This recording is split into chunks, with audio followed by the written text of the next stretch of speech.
Hello friends, गायत्रीबेनना किचનમાં તમારું સ્વાગત છે। આજે આપણે બનાવીશું ઘઉંના જાડા લોટનો કંસાર, ગુજરાતી કંસાર।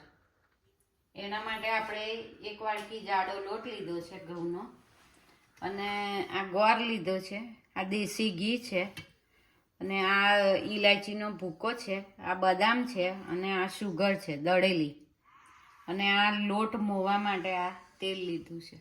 તો સૌપ્રથમ આપણે થાળીમાં લોટ કાઢીશું। હવે એને આપણે તેલથી મોઈ કાઢવાનું। પહેલા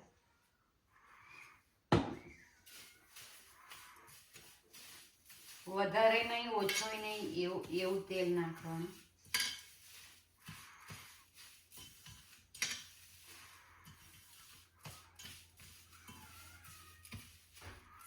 આપણો લોટ મોવાઈ ગયો છે।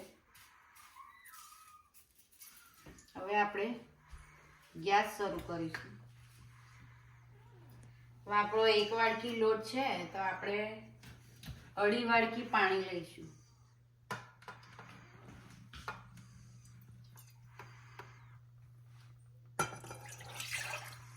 મેં અહીંયા કુકરમાં બનાવું છું, તમે પેનમાં બી બનાવી શકો છો।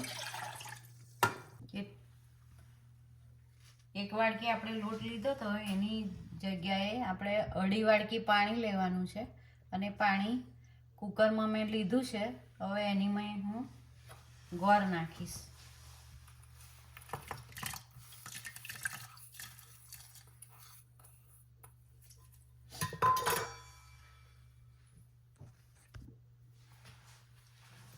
હવે આપણે આ પાણી ઉકળવા મૂક્યું છે, એનીમાં ગોળ નાખ્યો છે, એમાં 2 ચમચી ઘી આવશે। હવે આ પાણીને આપણે ઉકળવા દેવું પડશે 5 થી 7 મિનિટ।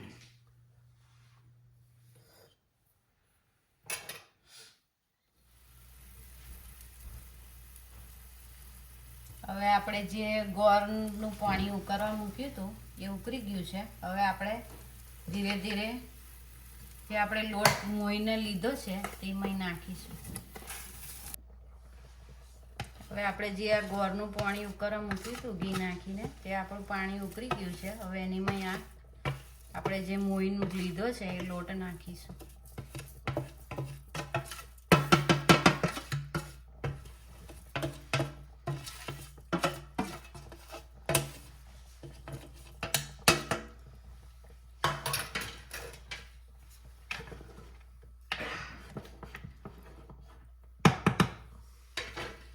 હવે આપણે જે આ એનો ભૂકો લીધો છે ઇલાયચીનો એ બી નાખી દઈશું। બદામ નાખીશું।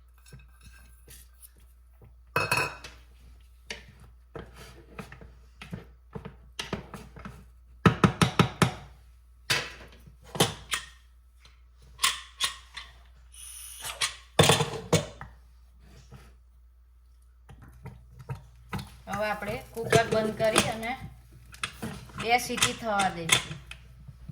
2 સીટી થાય એટલે આપણો કંસાર તૈયાર થઈ જશે।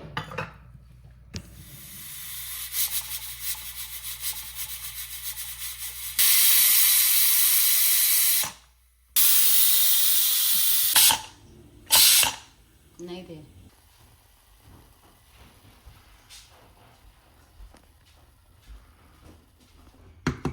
આપણો કંસાર હવે રેડી થઈ ગયો છે। 2 સીટી થઈ ગઈ છે, આપણે કુકર ખોલી કાઢ્યું છે। હવે આપણે એને ડીશમાં કાઢીશું।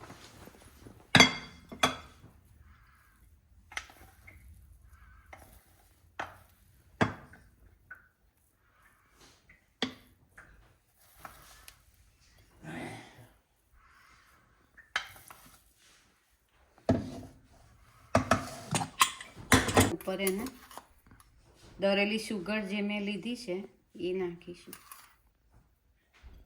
ગળ્યું તમારે જે પ્રમાણે રાખવું હોય એ પ્રમાણે નાખવાની સુગર। મેં અહીં મારી રીતે લીધી છે। હવે આ ઘી નાખીશું।